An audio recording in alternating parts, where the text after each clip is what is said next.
오늘 저는 올인이라는 다소 세속적인 제목으로 말씀을 전하려고 합니다. 올인이라는 말은 도박을 하는 사람들이 사용하는 용어입니다. 자신의 손에 확실한 패가 들어왔을 때 자신의 운명을 걸고 자신의 전 재산을 걸고 승부수를 띄웁니다. 그때 사용하는 단어가 바로 올인입니다. 만약 내가 가진 패가 내기를 하는 상대방보다 더 높다면 일확천금을 얻겠지만, 만약 더 낮다면 한순간에 빈털터리가 되거나 빚쟁이가 될 수도 있습니다. 오늘 이 본문 말씀을 보면 밭에 숨겨진 보화를 차지하기 위해 극히 값진 진주 하나를 소유하기 위해 자기의 소유를 다 팔아버리는 대담한 사람들이 등장합니다. 그러나 예수님께서는 이들을 어리석다, 무모하다라고 말씀하시지 않고 충분히 그럴만하다고 말씀하고 계십니다. 본문을 설명하기에 앞서서 저는 제가 어떻게 해야 성도님들이 이 보화를 사기 위해 밭을 산 사람, 진주를 사기 위해 또 자기의 모든 소유를 다 처분한 사람, 이 사람의 심정을 잘 전달할 수 있을까 고민해 보았습니다.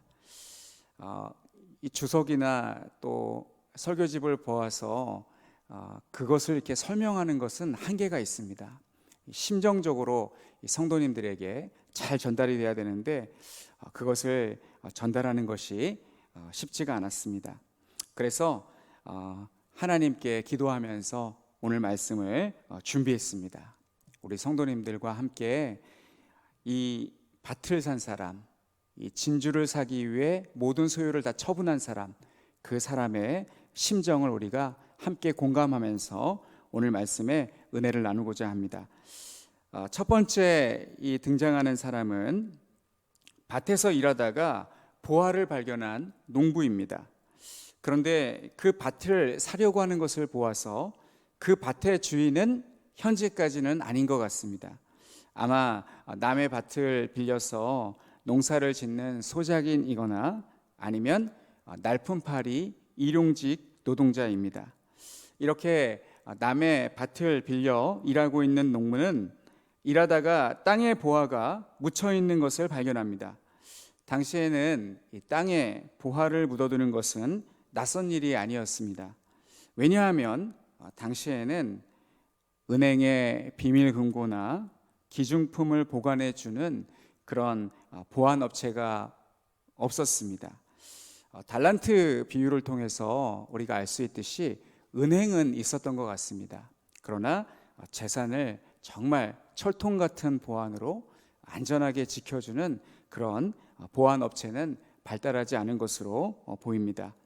그래서 사람들은 이 보화와 같은 기중품을 어떻게 보관했느냐, 나만 알고 있는 비밀의 장소에 잘 묻어 두었습니다.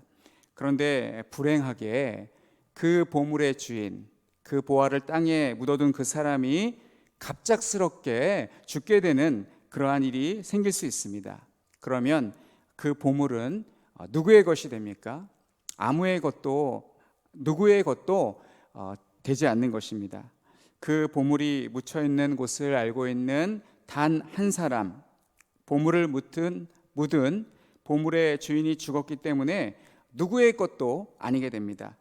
후에 그 밭을 산 사람은 밭의 소유주이기는 하지만 숨겨진 보물의 소유주가 아닐 뿐 아니라 보물이 숨겨져 있는 것도 모르고 있을 것입니다. 그렇다고 이 보물을 발견한 이 소작인이, 오늘 본문에 나오는 이 사람이 소유주가 될 수도 없습니다. 자기 밭에서 보화가 나왔다는 사실을 땅 주인이 알면 틀림없이 그 사람이 자기 소유권을 주장할 것입니다. 그러면 이 보화의 주인도 없고 땅의 주인도 자신의 밭에 보화가 묻혀 있는지도 모르는 상황에서 합법적으로 그 밭의 보물을 취하는 방법은 무엇일까요? 그것은 그 밭을 사는 것입니다. 그곳에 보물이 묻혀 있다라는 것을 아는 사람은 이 농부 한 사람뿐입니다. 정말 엄청난 발견을 한 것입니다.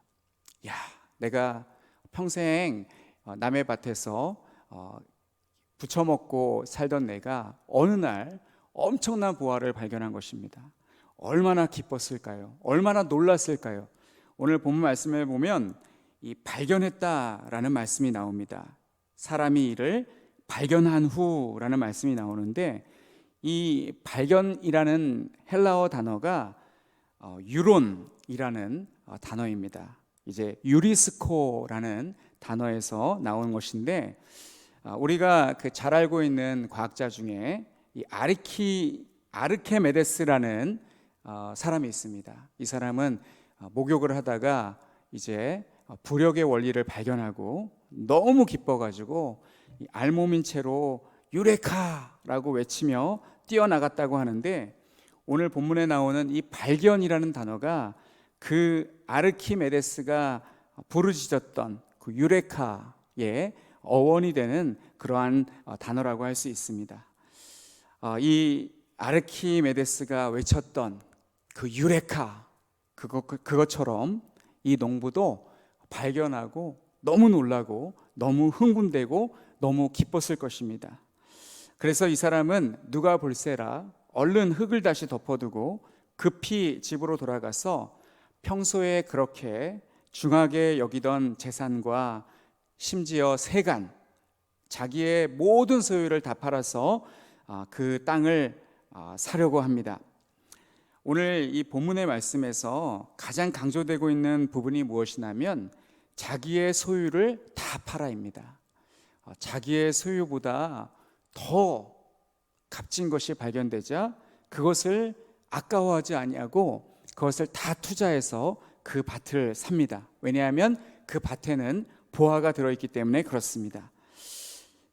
그리고 지금 조금 전까지 싹쓸 받으려고 일하던 그 밭을 주인을 찾아가서 통째로 사버립니다. 왜 갑자기 이 땅을 살려냐고 아무리 물어보아도 그 소작이는, 그 종은 주인에게 말해주지 않습니다. 요즘 같으면 돈이 모자라면 돈을 빌리기라도 하겠지만 오늘 말씀에 빌렸다라는 그러한 말씀은 없고 자기의 모든 소유를 다 팔아서 그 밭을 사느니라고만 말씀하고 있습니다.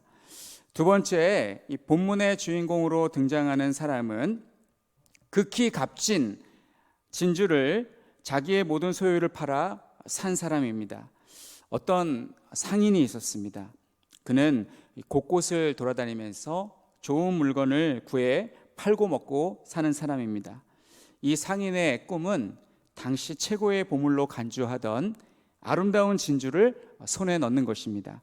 그래서 그는 가장 크고 좋은 진주를 찾아 오랫동안 전국 방방곡곡을 누비며 다녔습니다.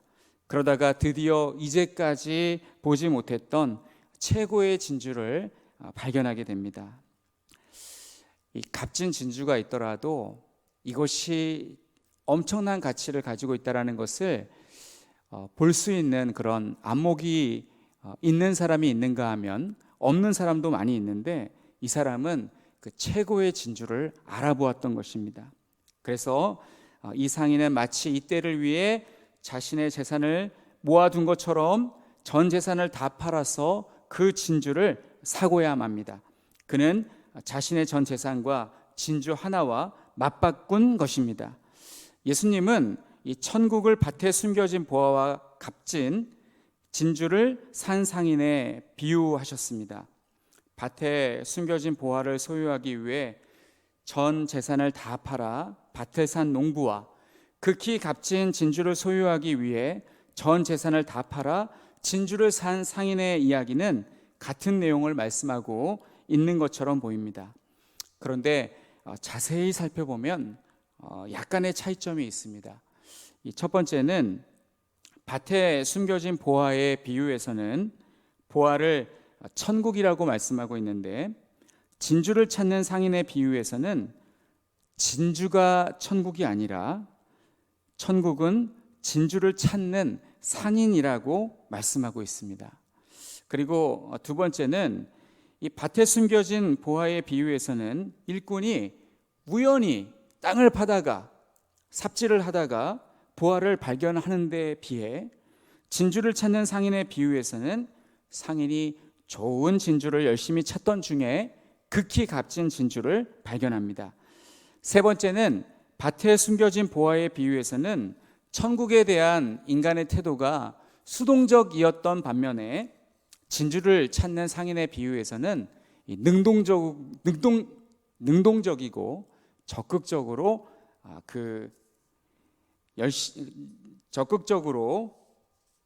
하고 있습니다.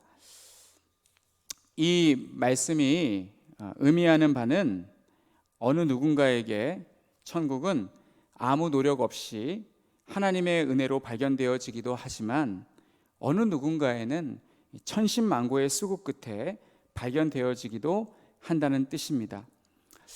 우리가 신앙생활할 때도 어떤 성도님은 너무나 자연스럽게 이렇게 교회 안으로 들어오게 되고 믿음을 갖게 되고 또 영원한 하나님의 나라를 소유하게 되는 분도 있고, 또 어떤 성도님은 진리를 찾아서 헤매시다가 이제 주님을 만나고 또 성경의 진리를 깨닫고 확실하게 예수님을 영접하고 변화된 삶을 사시면서 그렇게 신앙하시는 분도 있습니다. 오늘 본문 말씀을 볼 때에 이 천신만고의 수고 끝에 천국을 발견한 사람은 아무 수고 없이 천국을 발견한 사람과 비교해 볼 때 좀 억울할 수도 있겠다는 생각이 들기도 합니다.